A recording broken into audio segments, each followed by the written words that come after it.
Hello നമസ്കാരം. പുതിയൊരു വീഡിയോയിലേക്ക് എല്ലാവർക്കും സ്വാഗതം. നിങ്ങളുടെ കുഞ്ഞ് വല്ലാതെ മെലിഞ്ഞിട്ടാണോ ഇരിക്കുന്നത്? എന്തു കൊടുത്തിട്ടും കുഞ്ഞിൻ്റെ കവിളൊന്നും വീർക്കുന്നില്ലേ? എങ്കിൽ നിങ്ങൾ അവരുടെ ഭക്ഷണത്തിൽ ഉൾപ്പെടുത്തേണ്ട ഒന്നാമത്തെ ഭക്ഷണം എന്ന് പറയുന്നത് മധുരക്കിഴങ്ങാണ്. പല അമ്മമാരും സാധാരണ ഉരുളക്കിഴങ്ങ് നൽകാറുണ്ട്. എന്നാൽ ഉരുളക്കിഴങ്ങിനേക്കാൾ 4 ഇരട്ടി ഗുണവും പോഷകവും മധുരക്കിഴങ്ങിൽ അടങ്ങിയിട്ടുണ്ട്.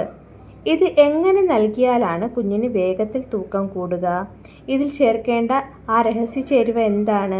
ഒരു നേഴ്സ് എന്ന നിലയിൽ ഞാൻ നിങ്ങൾക്കിത് വ്യക്തമായി പറഞ്ഞു തരാം. എല്ലാ അമ്മമാരും വീഡിയോ മുഴുവനായി കാണുവാൻ ശ്രമിക്കുക. നിങ്ങളുടെ സംശയങ്ങൾ കമൻ്റായി ചോദിക്കാം. അപ്പോൾ ആദ്യമായി ഗുണങ്ങളെക്കുറിച്ച് സംസാരിക്കാം. ഇതിൽ ധാരാളം കലോറി അടങ്ങിയിട്ടുള്ളതിനാൽ കുഞ്ഞിന് നല്ല ആരോഗ്യവും തൂക്കവും നൽകും. രണ്ടാമത്തേതായി വിറ്റമിൻ എ, ബീറ്റ കരോട്ടിനാണ്. അതായത് കുഞ്ഞിൻ്റെ കാഴ്ചശക്തിക്കും ചർമ്മത്തിൻ്റെ തിളക്കത്തിനും ഇത് വളരെ നല്ലതാണ്. മൂന്നാമതായി ഡൈജഷൻ.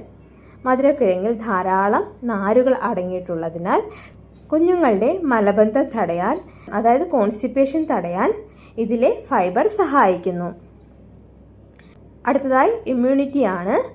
ശരീരത്തിലെ രോഗപ്രതിരോധ ശേഷി വർദ്ധിപ്പിക്കാൻ ഇതിലെ വൈറ്റമിൻ സി സഹായിക്കുന്നുണ്ട്. ഇത് നൽകുമ്പോൾ ശ്രദ്ധിക്കേണ്ട കുറച്ച് കാര്യങ്ങളുണ്ട്. 6 മാസം കഴിഞ്ഞാലുടൻ ഇത് നൽകാവുന്ന ഏറ്റവും സുരക്ഷിതമായ ഭക്ഷണമാണ്. മധുരക്കിഴങ്ങ് വെള്ളത്തിലിട്ട് തിളപ്പിക്കുന്നതിനേക്കാൾ നല്ലത് ആവിയിൽ പുഴുങ്ങുന്നതാണ് നല്ലത്.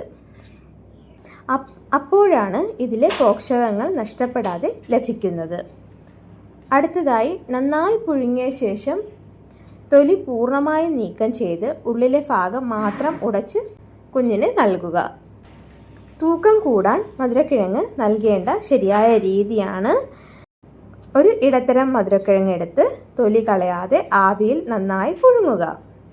പുഴുങ്ങിയ ശേഷം തൊലി കളഞ്ഞ് ഒരു ബൗളിലിട്ട് കട്ടകളില്ലാതെ നന്നായി ഉടച്ചെടുക്കുക.